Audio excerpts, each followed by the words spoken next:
subbagian, kepala bagian gitu. Ada beberapa swasta yang memberi nama berbeda, tapi itu biasanya fungsinya masih mirip. Jadi, di atasnya kepala operasional gitu. Jadi, eee harus ada operasional, misalnya itu jadi tim leader atau kepala line gitu, misal gitu. Terus ada lagi non managerial personel, yaitu para staf teknis dan, staf operasional yang ber bertugas atau mungkin kalau di pabrik namanya operator atau mungkin istilah yang lain. Jadi apa itu tugasnya masing-masing posisi, itu dalam dalam hierarkinya tentu paling tinggi itu orang-orangnya paling sedikit ya, dan orang yang, tidak memiliki jabatan itu biasanya paling banyak. Bisa berbentuk segitiga. Segitiga ini menunjukkan jumlahnya. Pak wali me makin tinggi posisi dalam suatu perusahaan, maka orangnya makin sedikit. Makanya kayak CEO atau kepala manajer atau manajer apa gitu, pasti cuma satu 2 gitu. Jadi itu menunjukkan, bagaimana posisi strategik ini hanya diduduki oleh sebagian orang yang mayoritasnya itu, mungkin telah mencapai tingkat keprofesionalan tertentu. Misal sudah mencapai kerja lebih dari 20 tahun atau 30 tahun gitu misal, atau mereka yang mempunyai pendidikan tertentu, misal kayak mereka yang udah S2 atau S3 di bidang kajian tertentu atau bidang ilmu tertentu itu. Biasanya mereka menduduki posisi ini. Kenapa orang-orang ini sangat sedikit dan, orang-orang ini hanya orang-orang tertentu yang bisa qualify untuk menduduki posisi ini. Itu karena posisi ini sangat penting untuk menentukan tujuan organisasi, kebijakan, dan strategi. Jadi, mereka itu rata-rata itu kalau kamu suruh misal kayak di jadi operator itu misal ngelas gitu, kalau suruh ngelas pasti nggak bisa. Karena memang mereka nggak belajar untuk itu, ataupun yang mereka bisa, tapi kan mungkin itu sudah saat dulu kala banget pas mereka menjadi, eee, entry level di perusahaan gitu, yang mungkin dia naik jabatan terus dan akhirnya, sudah lama nggak megang posisi yang sangat teknis gitu. Tapi mereka sangat bagus dalam, manajerialnya. Jadi keputusan mereka tentang apa yang kita kerjakan sehari-hari sebagai staf terkecil tuh biasanya adalah dampak dari apa yang diambil keputusannya oleh, strategic, position ini. Jadi, karena posisinya sangat krusial, maka hanya orang-orang yang dianggap sangat hebat, sangat kompeten untuk menduduki posisi ini. Terus kemudian di bawahnya lagi, biasanya mereka itu mendapatkan laporan-laporannya pun tidak langsung dari, orang-orang yang istilahnya operator yang terkecil gitu. Pasti mereka itu dari hierarki, mereka mendengarkan, opini atau laporan dari, para staf yang di bawahnya lagi atau yang middle manager, atau kepala bagian atau kepala divisi gitu, untuk mengawasi beberapa unit kerja dan mengimplementasikan rencana-rencana yang konsisten dengan tujuan top manajemen. Jadi, mereka itu biasanya yang di posisi ini tuh di atasnya kasubag lagi, di atasnya kepala line lagi, jadi di tengah-tengah, menjembatani antara orang yang di top level sama orang yang di tingkat terbawah gitu. Jadi mereka tuh menjembatani. Mereka rata-rata itu tidak memiliki posisi yang kuat untuk mengambil sebuah kebijakan yang besar, tapi posisi mereka biasanya cukup berpengaruh dalam, mempengaruhi bagaimana top manager itu memberi keputusan.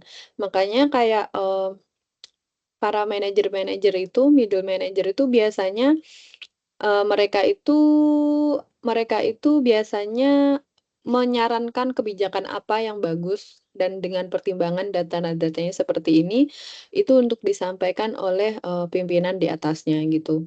Terus ada lagi yang di bawahnya lagi first line manager, yaitu memberikan perintah dan membantu kerja non manajerial personel, memutuskan masalah operasional jangka pendek. Jadi, di bawahnya lagi ada orang yang, bertugas untuk mengkoordinir, kegiatan operasional sehari-hari. Jadi, manajerialnya atau keputusannya itu sebatas hari ini siapa yang nge-shift di mana, apa, posisinya megang apa gitu, biasanya gitu. Tidak menduduki jabatan yang berpotensi untuk mengambil keputusan yang lebih besar gitu. Tapi apa yang mereka sampaikan itu tetap, lebih bisa didengar oleh managerial level daripada, mungkin yang staf terkecil, itu di non managerial personel. Jadi mereka yang sangat teknis menggunakan keterampilan, teknis untuk melakukan berbagai tugas gitu. Mungkin ini, teman-teman ada di posisi mana? Mungkin ada yang sudah di posisi first line manager atau mungkin banyak dari kita masih di non managerial personel gitu. Mungkin akan sangat terasa bedanya kalau kita sudah pernah naik jabatan gitu.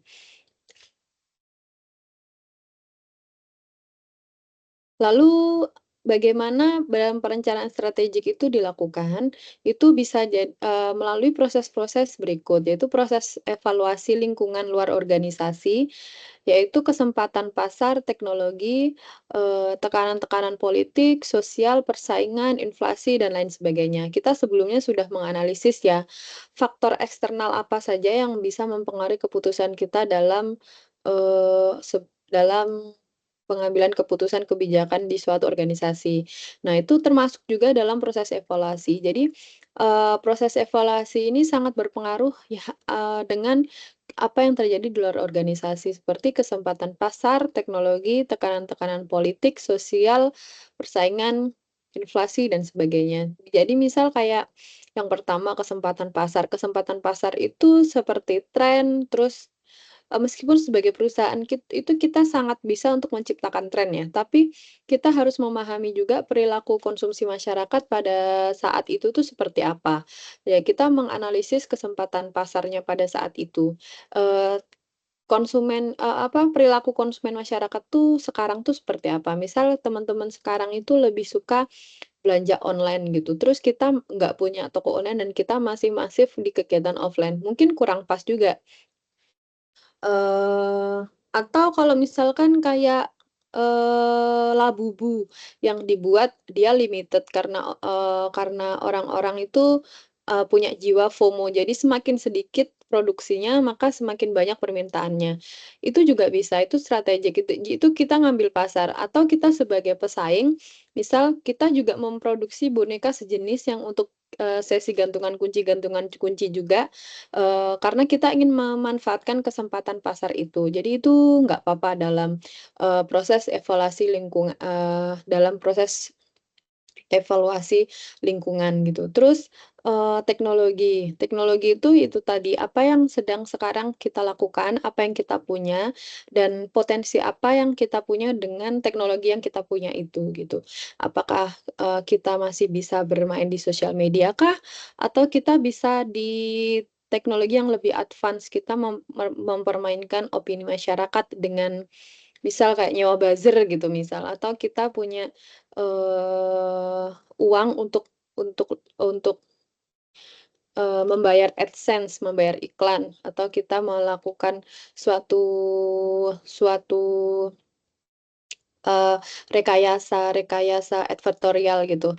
Itu kita, harus, memperhatikan itu juga. Lalu tekanan-tekanan politik, seperti yang kita dengar bahwa, eee, biasanya saya dulu itu kerja di Kementerian Investasi.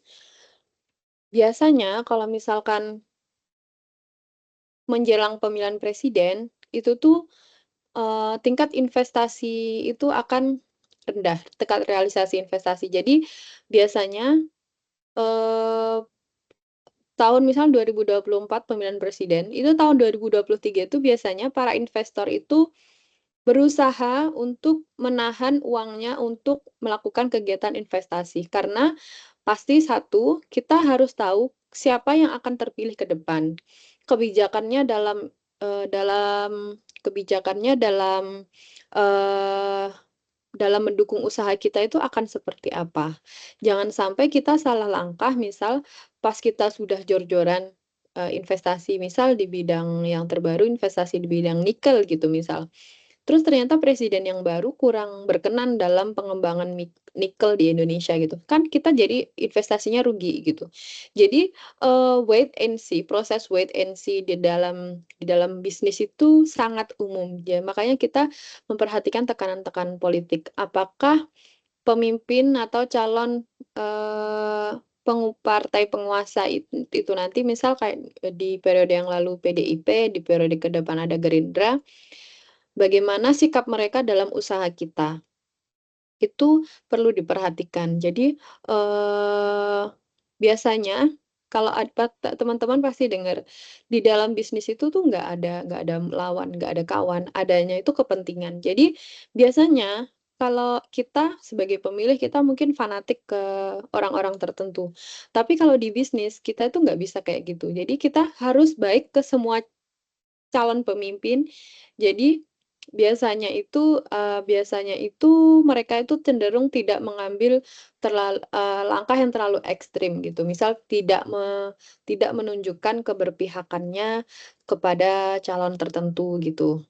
Itu untuk menghindari tekanan-tekanan politik itu. Karena dalam bisnis kan kita misalnya presiden 5 tahun ganti, tapi kan bisnis kita kalau bisa itu lifetime ya, selamanya gitu. Jadi kita harus adaptasi di setiap setiap, atmosfer politik yang terjadi pada saat itu. Lalu sosial yang pasti, bagaimana perilaku masyarakat, terus ada sentimen seperti apa, itu pasti akan kita, perhatikan. Lalu ada persaingan, persaingan tuh adakah pesaing di luar, apakah ada potensi ke depan itu tren baru yang mengancam usaha kita gitu.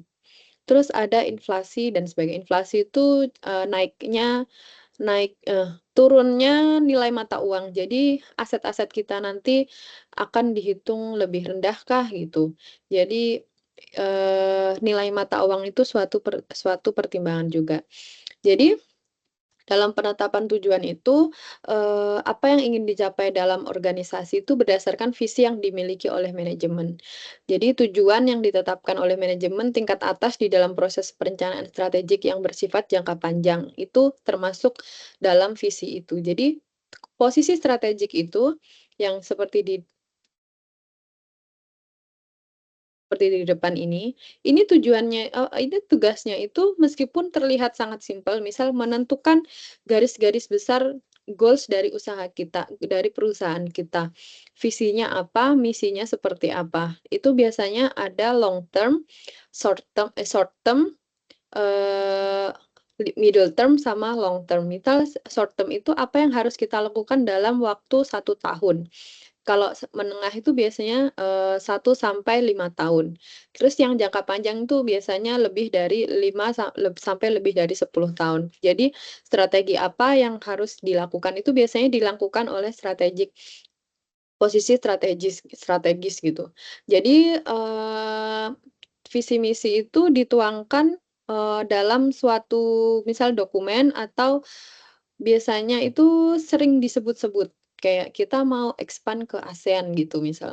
Itu biasanya akan sering disebut-sebut karena itu menjadi goal utama dari usaha kita.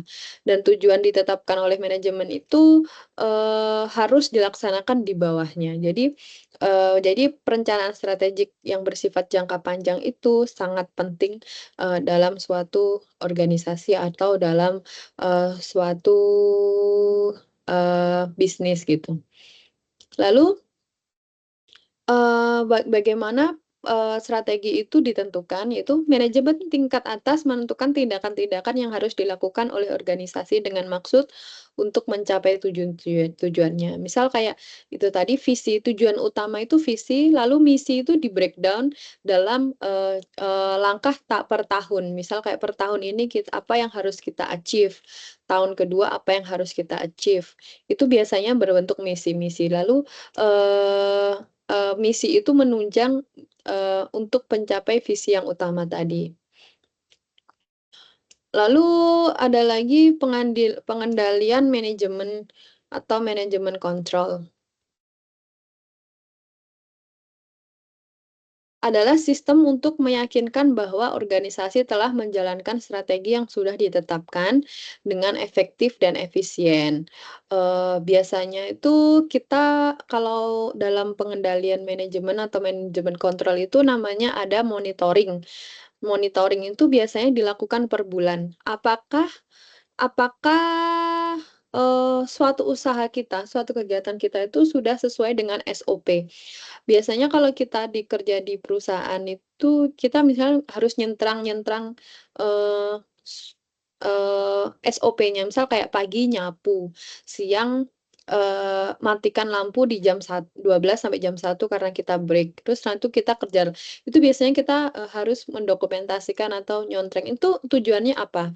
Tujuannya untuk mengendalikan bahwa sistem itu masih bekerja sesuai track-nya, sesuai jalurnya. Eee, jadi tim operasional atau tim-tim yang di bawahnya itu, dipastikan telah menjalankan, suatu kegiatan bisnis kita, kegiatan organisasi kita, sejalan dengan strategi yang sudah ditetapkan dengan efektif dan efisien. Jadi ini untuk juga menghambat adanya penyimpangan, menghambat adanya korupsi, entah itu korupsi waktu atau korupsi keuangan, dan itu, dilaksanakan biasanya itu tergantung keputusan masing-masing organisasi, tapi biasanya bisa dilakukan per 1 sampai 3 bulan. Lalu pengendalian manajemen itu merupakan tingkatan taktik atau tactical level, yaitu bagaimana manajemen tingkat menengah menjalankan taktik supaya perencanaan strategi dapat dilakukan dengan berhasil. Taktik yang dilakukan biasanya bersifat jangka pendek, kurang, atau, sama dengan 1 tahun. Lalu ada lagi pengendalian operasi atau operational control adalah sistem untuk meyakinkan bahwa setiap-tiap tugas tertentu telah dilaksanakan secara efektif dan efisien. Eee, Mengendalikan operasi ini merupakan penerapan program yang telah ditetapkan di pengendalian manajemen. Pengendalian operasi ini dilakukan di bawah pedoman proses pengendalian manajemen dan difokuskan pada tugas-tugas tingkat bawah. Jadi kalau di atas ini tadi itu lebih ke bagaimana manajemen itu mengendalikan, prosesnya, kegiatan organisasi itu dalam bentuk, tactical level, yaitu perencanaan strategi, itu berhasil atau tidak gitu. Itu biasanya, bersifat output dan outcome-nya. Nah, ini kalau pengendalian operasi itu lebih pendek, seperti yang kita lakukan per hari itu. Nah, itu sebenarnya yang saya sebutkan tadi itu lebih ke pengendalian operasi. Jadi yang dilakukan itu lebih ke jangka pendek gitu. Jadi, misalkan kayak tugas-tugas teks terkecil, teknis itu disebutkan. Dan kalau ini lebih ke taktikalnya. Misal kayak dalam nyapu sehari 3 kali itu ternyata nggak efektif loh, lebih lebih kotor atau, jadinya staf itu lebih fokus buat bersih-bersih daripada kerja. Nah, itu tugasnya untuk manajemen kontrol ini. Bagaimana, nyapu ini dibuat lebih efektif, misal kayak sekali aja tapi 10 orang yang nyapu gitu, misal kayak gitu. Misalnya aja kayak gitu. Jadi, ini lebih ke bagaimana taktik itu dievaluasi dan yang ini bagaimana operasional itu dievaluasi. Teman-teman ada yang ditanyakan sejauh ini?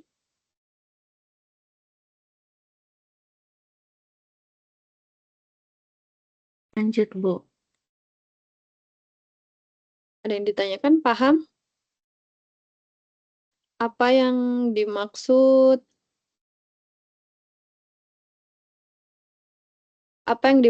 pengendalian operasi sama apa yang dimaksud dengan pengendalian manajemen?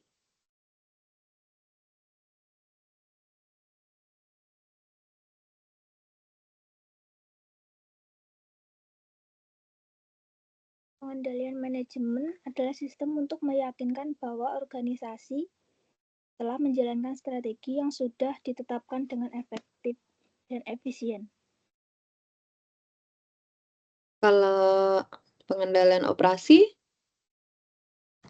Sistem untuk meyakinkan bahwa tiap-tiap tugas tertentu telah dilaksanakan secara efektif dan efisien.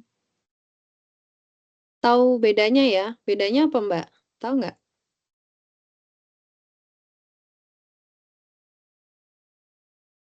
Yang lain gimana? Bedanya tahu nggak?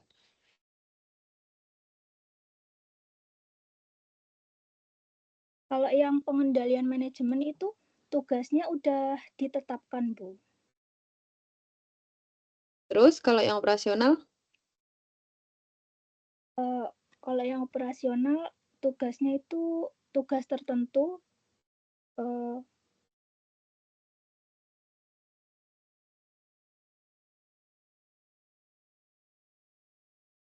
sesuai dengan pedoman tugas.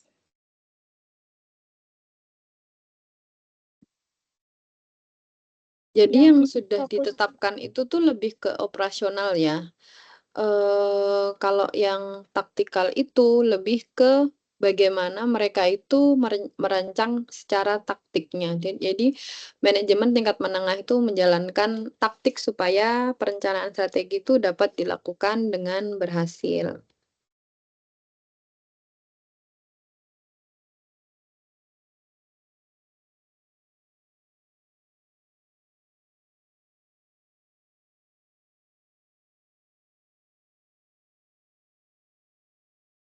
Boleh menambahkan, Bu? Ya, Kalau untuk yang pengendalian manajemen itu sifatnya umum dan berjangka panjang, mencakup tujuan besar organisasi. Sedangkan yang pengendalian operasi itu lebih spesifik pada jangka pendek, fokusnya efisiensi dan efektivitas operasional. iya.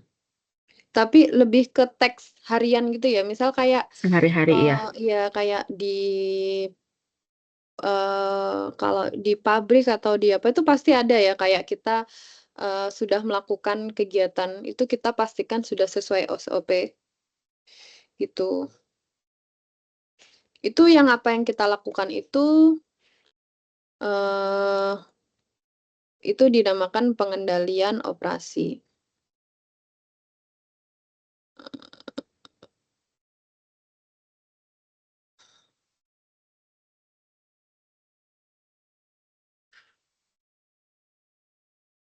Eh,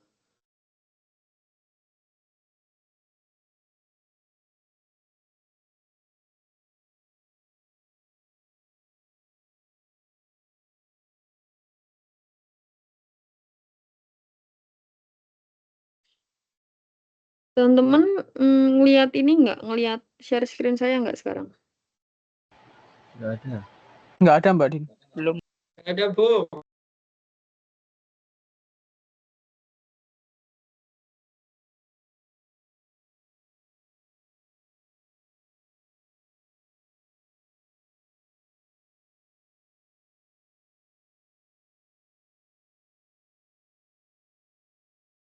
Laptop saya error. Ntar saya keluar dulu ya, nanti saya masuk lagi. Oke, Mbak.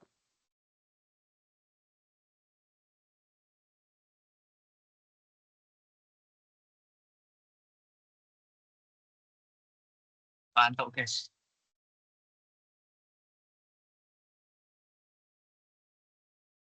Hantu turu. Tadi belum di absen ya, teman-teman? Belum, Mbak. Biasanya terakhir. Orang kemarin nggak ada absen. Ada Iya. yang ngomong. Tapi minggu kemarin aku nggak ada absen kayaknya. Minggu kemarin nggak di absen. Bonus-bonus berarti kemarin yang nggak masuk. Kan katanya emang nggak di absen. Saya emang nggak absen ya, tapi saya melihatnya itu dari attendance-nya di partisipan. Jadi kalau misalkan saya tahu siapa yang on cam, saya yang nggak on cam, jadi Saya biasanya kan kalau teman-teman saya absen gitu cuma on cam-nya pas di absen doang, habis gitu off cam gitu. Jadi random ya, Bu ya? Fajar, Bu. Iya. Fajar, Bu. Fajar. Fajar nggak di absen katanya. Apaan sih? Makanya yang tanya kok nggak di absen pasti nggak dengerin, karena per minggu saya selalu ngejelasin.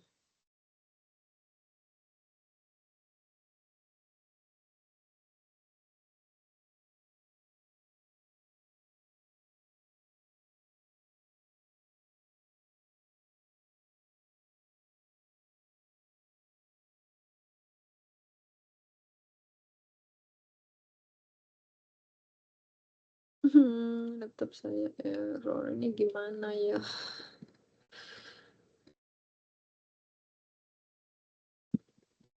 Bentar. Saya kok deg-degan kuis ya?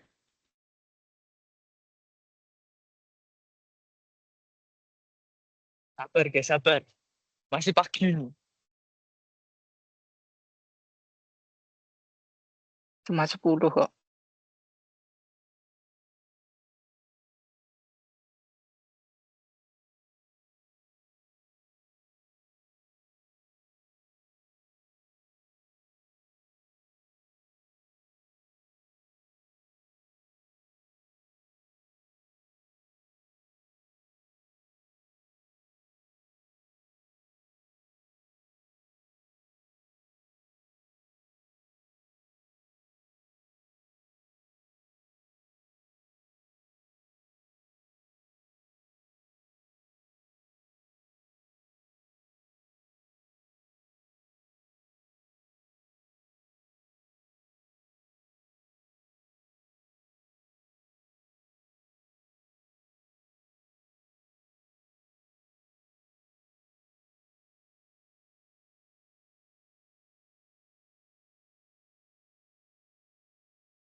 Ada yang lagi cari file nggak, guys? Ada info kah? Pabrik apa, Mas? Ada. Ibu, suaranya nggak Rekom. kedengeran tadi. Oh iya, maaf saya masih off mic. Lalu ada tipe keputusan itu ada terstruktur, semi terstruktur, dan tidak terstruktur.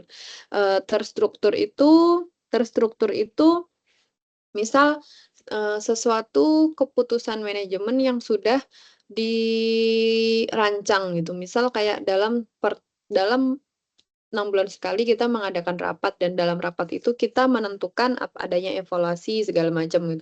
Itu biasanya program decision atau sesuatu keputusan yang sudah dirancang atau sudah diatur.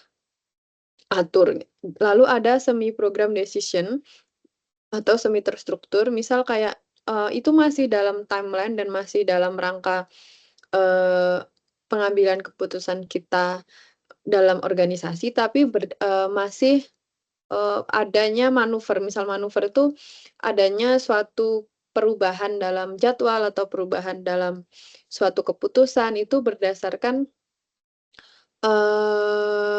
berdasarkan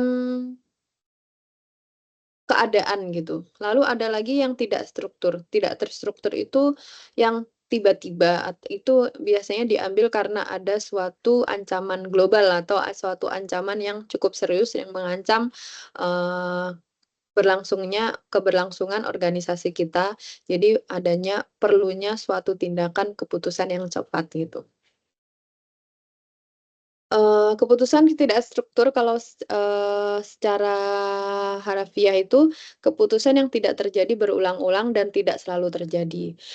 Keputusan ini terjadi di manajemen tingkat atas. Jadi informasi untuk pengambilan keputusan tidak terstruktur, tidak mudah untuk didapatkan dan tidak mudah tersedia, dan biasanya berasal dari lingkungan luar yang saya sebutkan tadi. Misal kayak ada suatu ancaman yang serius yang mengganggu keberlangsungan organisasi kita gitu.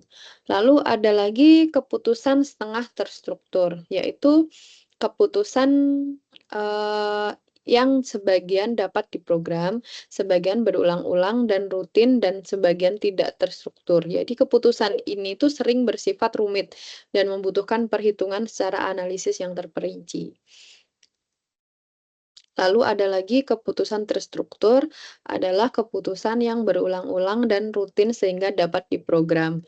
Keputusan ini biasanya sudah ter-SOP-kan gitu, karena sudah tertulis dalam suatu peraturan atau tertulis dalam suatu rencana kerja gitu. Jadi kita sudah bisa memperkirakan hal-hal apa yang terjadi. Misal kayak contohnya, peraturan di perusahaan kita itu tiap Chuseok tuh kita bisa libur minimal 4 hari. Chuseok itu kalau di Korea itu kayak lebarannya Korea gitu ya, mungkin teman-teman yang di Jepang nggak tahu. Kita bisa libur minimal 4 hari gitu.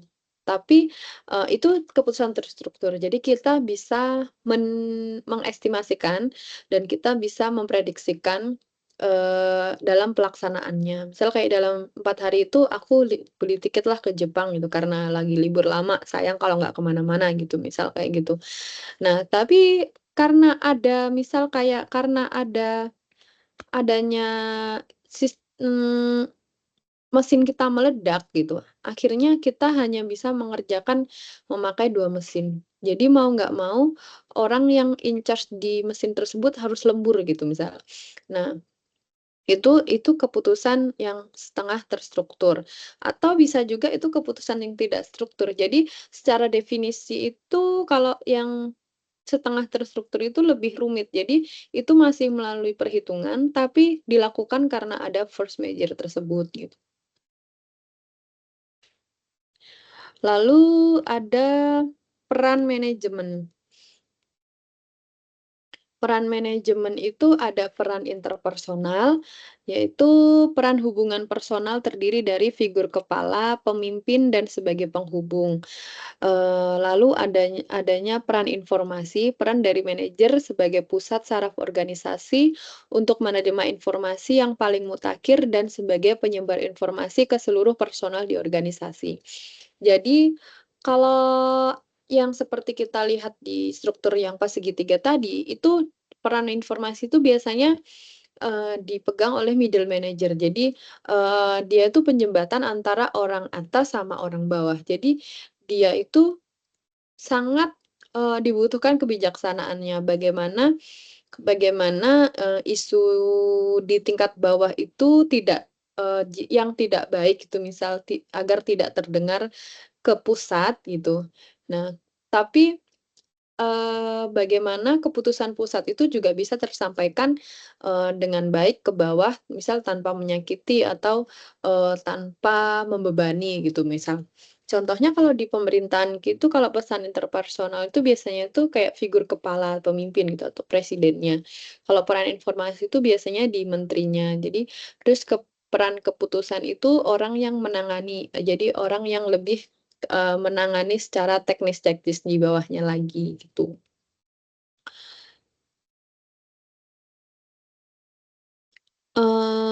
Lalu ada informasi untuk pengambilan keputusan manajemen.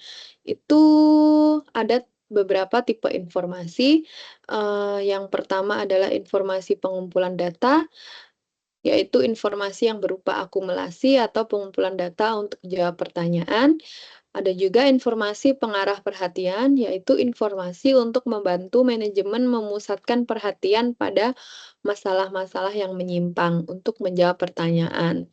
Lalu ada lagi informasi pemecahan masalah, informasi untuk membantu manajer atas mengambil keputusan memecahkan masalah yang dihadapinya. Jadi, dalam tipe-tipe informasi itu ada informasi untuk pengumpulan data ya. Jadi, itu informasi itu biasanya masih berupa hal yang hal yang mentah gitu. Kita kumpulkan, kita akumulasi untuk pengumpulan data untuk menjawab pertanyaan.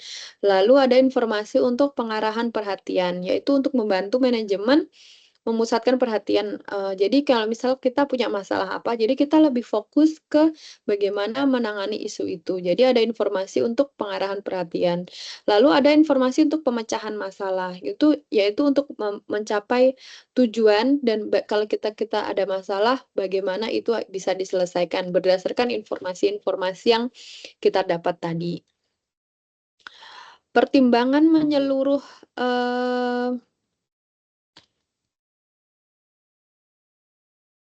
teman-teman sampai sini ada yang ditanyakan?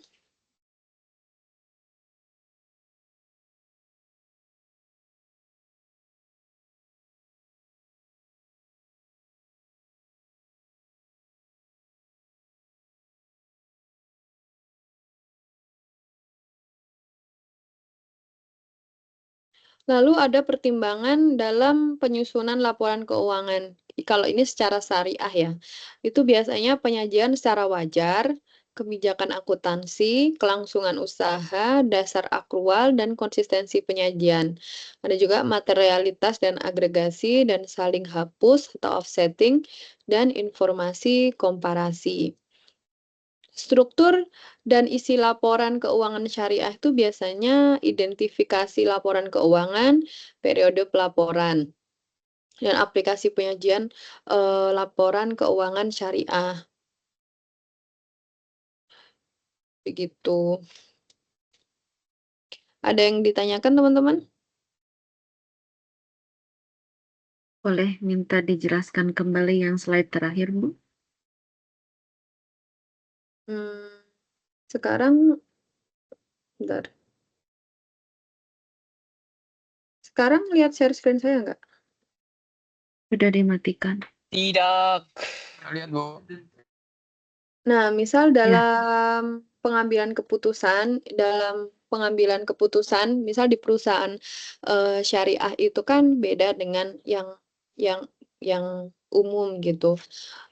Lalu dalam kebijakannya itu penyajiannya itu harus berdasarkan hal-hal berikut itu. Misalnya penyajiannya secara wajar. Wajar itu maksudnya apa? Itu tanpa pengecualian. Kalau misalkan kalau teman-teman pernah dengar hasil audit itu ada WTP, itu biasanya tingkat tertinggi dalam suatu audit, hasil audit. Jadi itu wajar tanpa pengecualian. Itu artinya semua itu berjalan dengan optimal, efektif, efisien, tidak ada indikasi untuk penyelewengan gitu. Jadi ketika suatu penyajian itu harus dilakukan secara wajar, artinya tidak ada penyelewengan dan sesuai SOP gitu, simpelnya gitu. Lalu kebijakan akuntansi. Kebijakan akuntansi itu lebih ke hitungan-hitungan percentage perbungaan itu misalnya kita kan dilakukan biasanya itu saya bukan ahli bank syariah ya, tapi biasanya itu udah melalui pertimbangan tertentu. Misal accounting-nya itu menentukan bunganya, bagaimana jangkanya gitu, misal seperti itu. Lalu ada kelangsungan usaha. Kelangsungan usaha itu bagaimana usaha itu dilakukan, apakah ada suatu kendala atau tidak gitu. Jadi itu wajib untuk dipertimbangkan.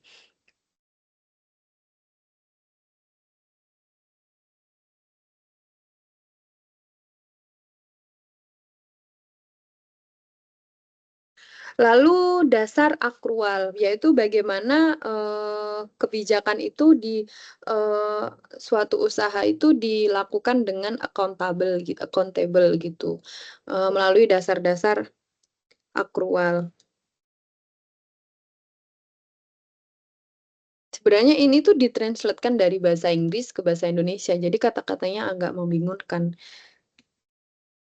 Jadi dalam dasar akrual itu pendapatan dan beban itu harus diakui pada saat terjadinya transaksi. Jadi itu yang dinamakan accountable. Jadi nggak ada selisih gitu, misal gitu. Bukan hanya ketika kas diterima atau dibayarkan, tetapi itu menyeluruh. Jadi kenapa kalau suatu kegiatan itu ada miss, itu biasanya harus tellernya mengganti pada saat itu juga. Karena kita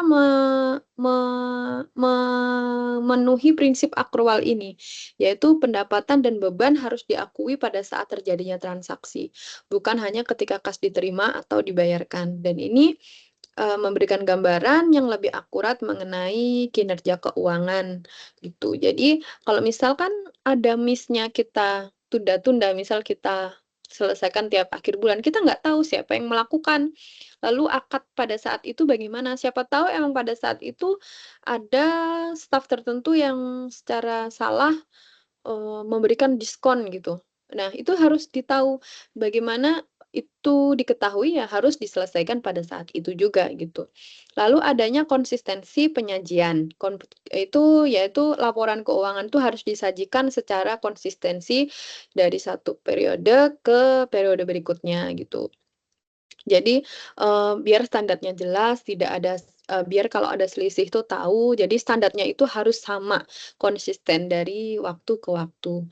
Lalu ada lagi, materialitas dan agregasi. Itu contohnya itu adalah, keputusan pengguna laporan keuangan itu harus diungkapkan secara jelas. Jadi kalau misalkan ada perubahan dari pusat itu, yang bawah pun juga harus tahu. Jadi kita nggak sembunyi-sembunyi gitu. Jadi kalau ada yang itu tadi, suatu sistem itu kan dikerjakan biar tidak ada penyelewengan. Misal kayak ada korupsi, kalau ada suatu ketidaktransparan itu, eee staf terbawah pun harus tahu gitu, harus terinformasikan. Jadi informasi yang tidak signifikan itu dapat digabungkan dan sedangkan informasi yang signifikan itu harus disajikan secara terpisah gitu. Ya, lalu selanjutnya itu offsetting atau saling hapus, yaitu intentitas itu tidak boleh menghapuskan aset dan kewajiban atau pendapatan dan beban kecuali jika diperbolehkan oleh standar akuntansi.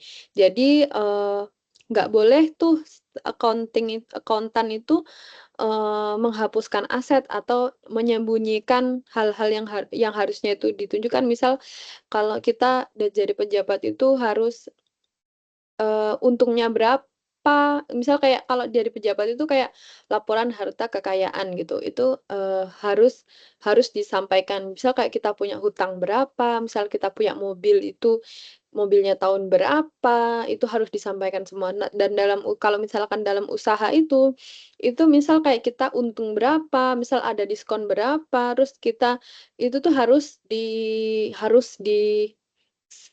ditunjukkan gitu secara benar dan tidak ada rekayasa-rekayasa. Lalu informasi komparasi, yaitu laporan keuangan harus menyertakan informasi komparatif dan dari periode sebelumnya untuk membantu pengguna laporan keuangan dalam memahami perkembangan kinerja keuangan entitas.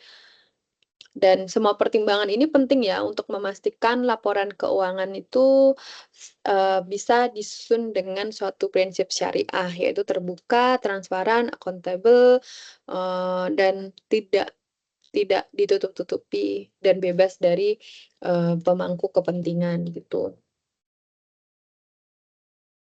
Yang ini tadi ada yang ditanyakan, Mbak? Bu. Ya. Terima kasih. Iya.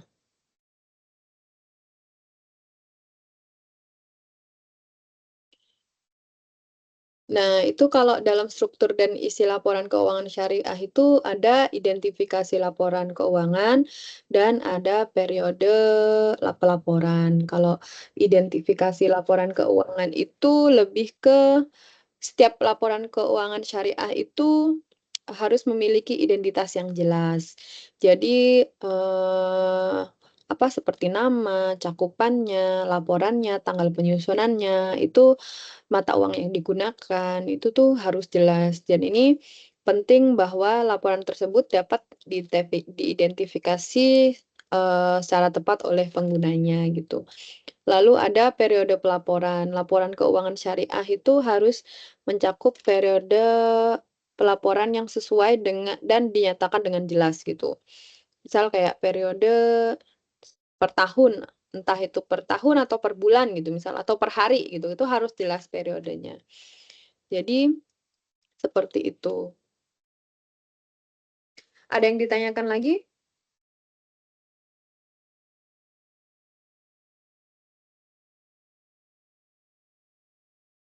Eee Kalau nggak ada, saya memberi waktu 10 menit sampai 18.50, sampai jam 7 untuk mempersiapkan kita mau mengerjakan tugas, ya. Tugasnya nanti dilaksanakan jam 19. Tugasnya itu yang pilihan ganda akan dilakukan kayak kita, eee, kemarin, games kemarin, tapi ini versi yang dinilai.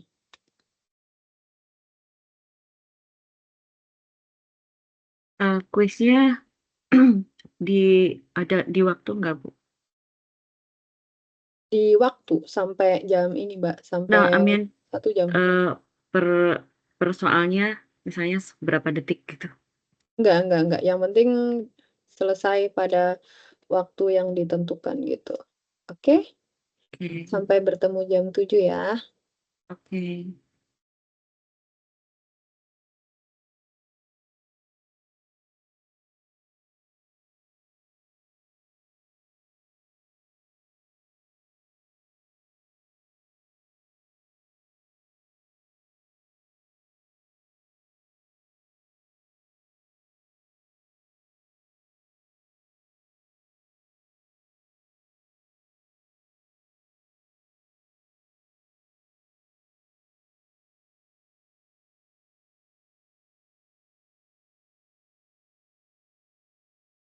Jar,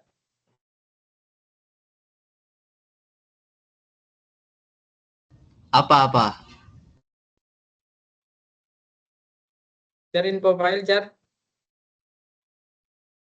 Info apa?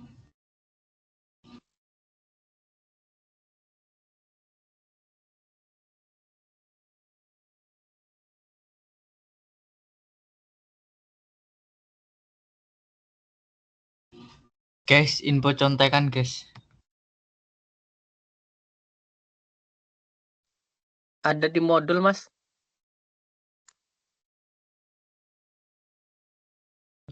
Tapi Anus guyu terus.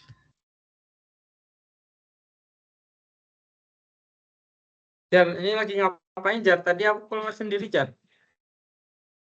Iya, piye iki tipsnya keluar sendiri tadi. Infonya ujiannya gimana tadi? Tugasnya. Aku sampai gak di defense 2 kali ki. Aku juga ganti di PES iki.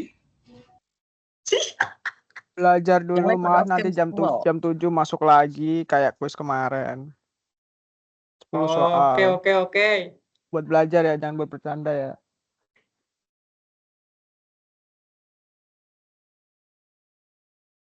Guys, ganti meneh iki kudu kayak Mbak kuis Ida kemarin. kalau mau senyum senyum aja, Mbak. Jangan ditahan-tahan. Bulu kumisnya bergetar. Lepaskan Dodit, lepaskan.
Teman-teman udah bisa mulai nyicil untuk join ya. Nanti dimulainya jam 7. Terus namanya sesuai nama yang tertulis di absensi ya, jangan nama-nama aneh-aneh karena biar reportnya itu terekam. Tuh. Bu, saya Ya. buka. Terus Izin. udah klik join ya. Terus ada apa? Udah sign in ya, harus sign in. Kemudian klik join tapi tetap balik ke I plan to use quizzes for pilih yang school, ada work, ada personal use, Bu.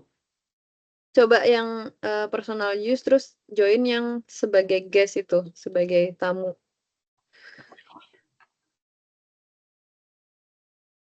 Bu, izin Eh. absen telat, Bu. Ya? Izin absen telat. Oke.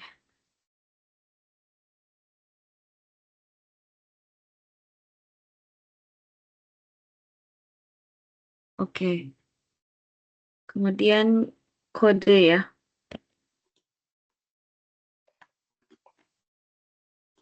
Iya.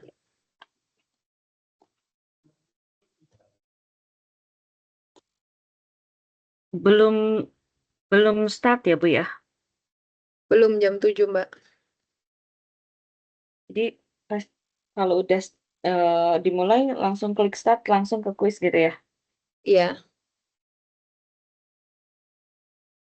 Waktunya 1 jam, yang udah selesai bisa keluar duluan. Maaf, Bu. Ini attempt-nya cuma 1 kali saja, Bu. Iya. Ini tadi Mohon maaf, sama ini kayak kok- Mbak Ida kondisinya, Bu. Ya. Terus ini pilih mana ya, Bu? School, work, sama personal use. Mbak Ida tadi diklik apa? Perso- Personal use saja ya, Mbak? Personal use, kemudian nanti masuk ada pilihan untuk masukkan nama. Iya, provide your account details. Ya, provide your account details. Mbak Ida udah masuk, Mbak? Ini udah kayaknya, jadi saya tinggal klik yang start aja. Oh, Nggak tahu, belum tapi Mbak. belum ya? Your Oh, ini, quizzes name maaf, Bu, ini Ida harus punya start. 2 nama dia. Ya udah, Mbak Ida Rosida baru masuk nih. Udah ya? Oke. Udah. Tadi saya tanya itu, klik start Saya apa enggak? kondisinya nama saya satu suku kata. Gimana dong? Gimana? Ini kan Ditulis namanya 2 kali aja, namanya 2 kali. Misal Dina gitu. Kalau cuma 1 suku kata. Atau Dina SIM A gitu, SIM A.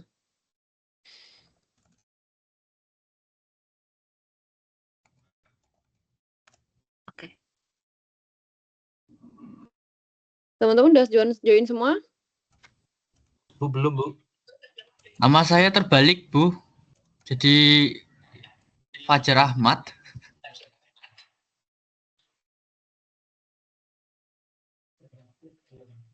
Ada yang belum lagi? Oh, saya belum, Bu. Itu Akmal udah belum ya, Bu? Akmal?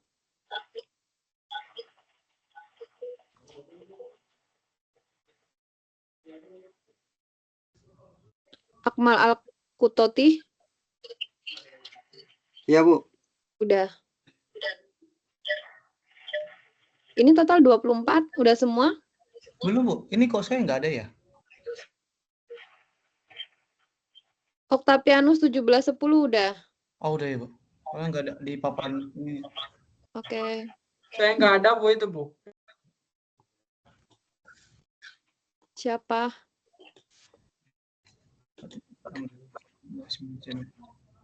Udah bisa start ya?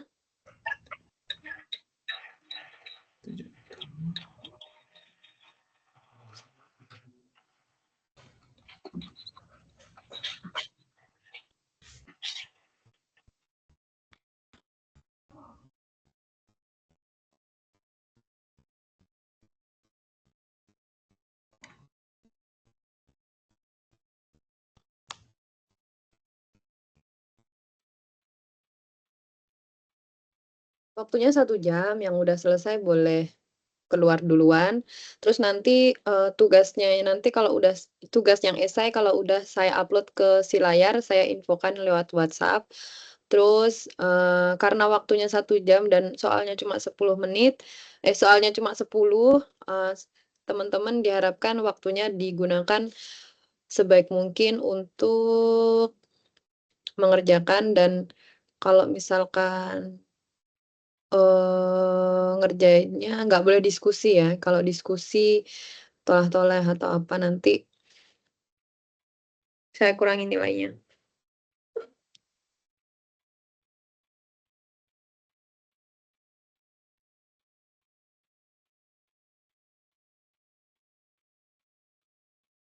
Bu, jadi kalau ini bedanya nilainya tidak muncul di kita ya? Enggak, karena, nilainya cuma muncul di saya. Jadi Oke. jawaban yang benar yang karena kemarin kan cuma latihan, kalau ini udah yang tugas gitu. Oke.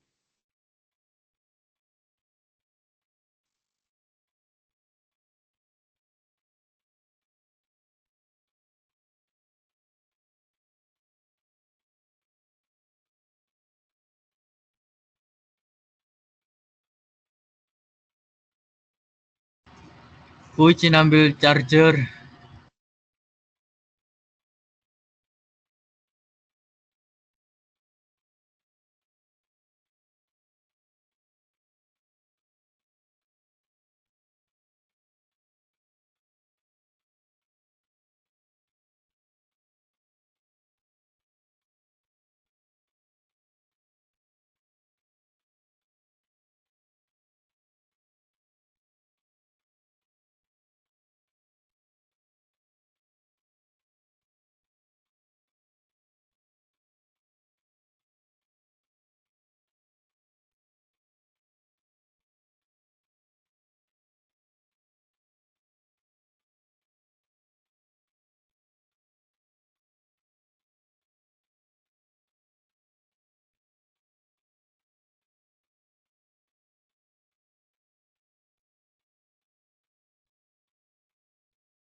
Bu, kalau Mas yang bacaannya semua di atas itu semua jawaban benar ya, Bu?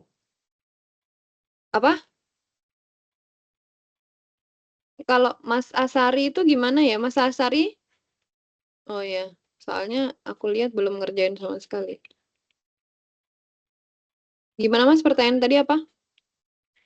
Kalau yang jawabannya bacaannya semua di atas itu semua jawaban benar maksudnya, Bu? Iya, maksudnya semua yang di atas benar. Bu, Kan ini tidak ada bisa back,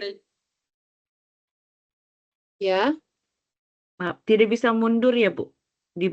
Kalau tadi perasaan salah bisa dimundurin nggak? bisa harusnya. Settingannya sih saya bikin bisa.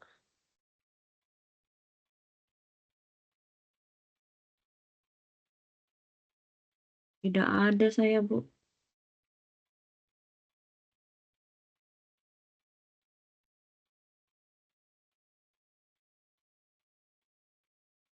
Kalau tidak ada gini nanti ke depan bisa ada ngulang nggak?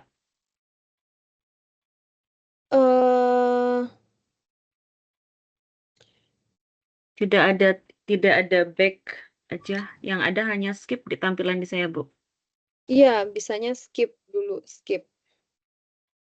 Nilainya muncul di akhir. Iya. kalau jawaban semua di atas itu apa maksudnya, Bu? Semua jawaban benar, Mas.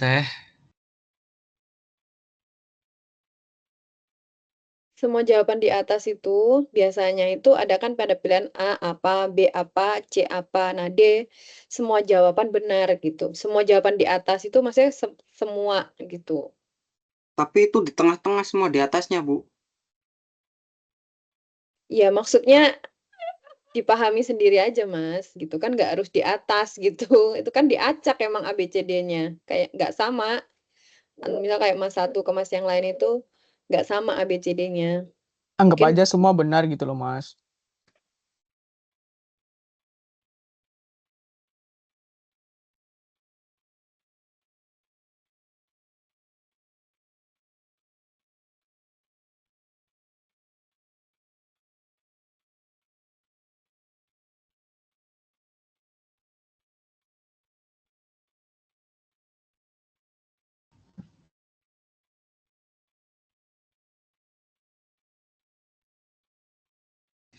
Yang sudah ini gimana, Bu?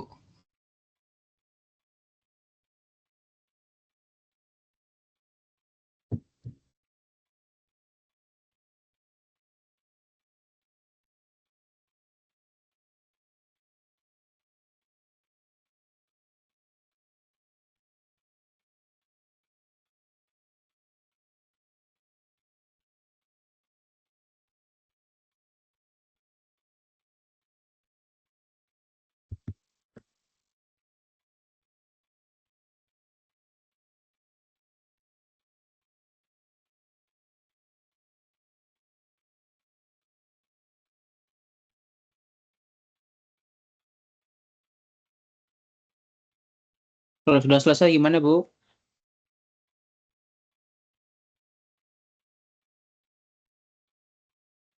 bisa meninggalkan kelas.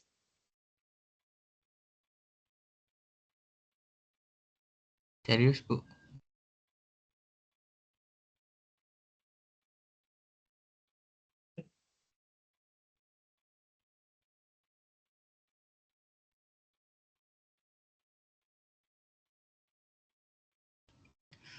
Ahmad Fajar udah masuk kan, Bu?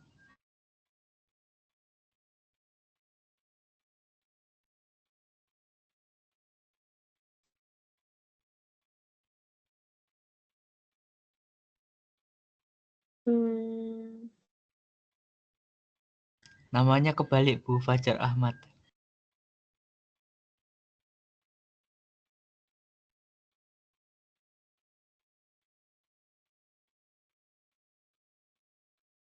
Fajar Ahmad. Udah.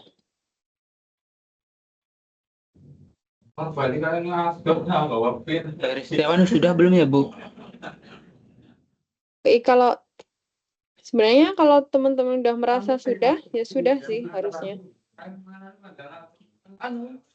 Mas Heri udah. Sudah boleh keluar ya, Bu? Iya, silahkan. Terima kasih, Bu. Sebenarnya hanya untuk memastikan, Bu.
Bu Dina, ini untuk tugasnya itu yang ada di si layar itu ya Bu, maksimal sampai jam 12.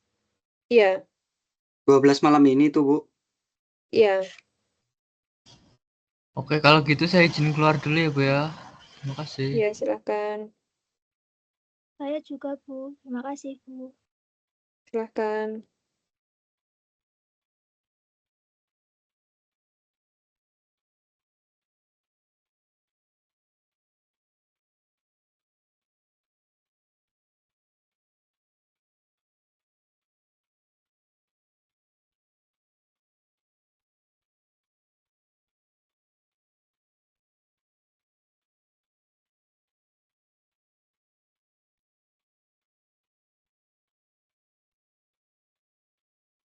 Bu, izin. Frans, sudah belum? Belum absen tadi, Bu.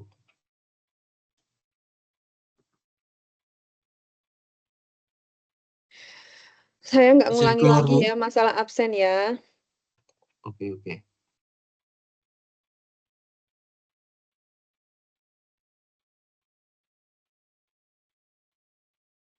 Saya izin keluar Bu, udah selesai.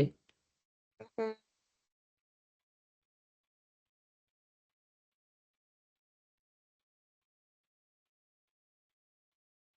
Izin keluar, Bu. Silakan.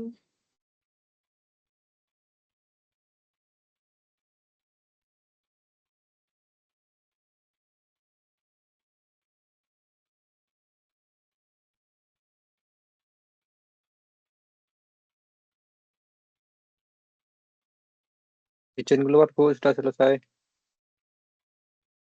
Silahkan langsung keluar saja nggak apa-apa ya.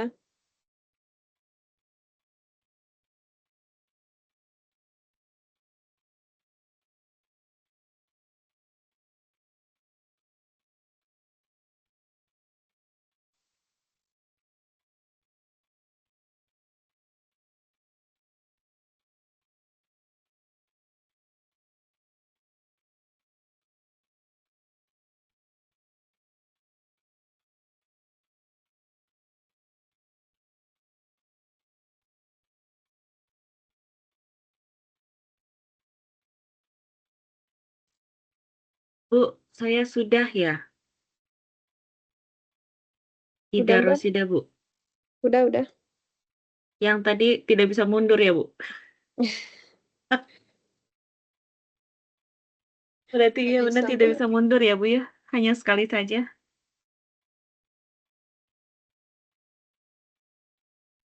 Oke, saya izin keluar, Ibu. Silakan. Assalamualaikum. Oh, Salam. belum matiin record, sorry.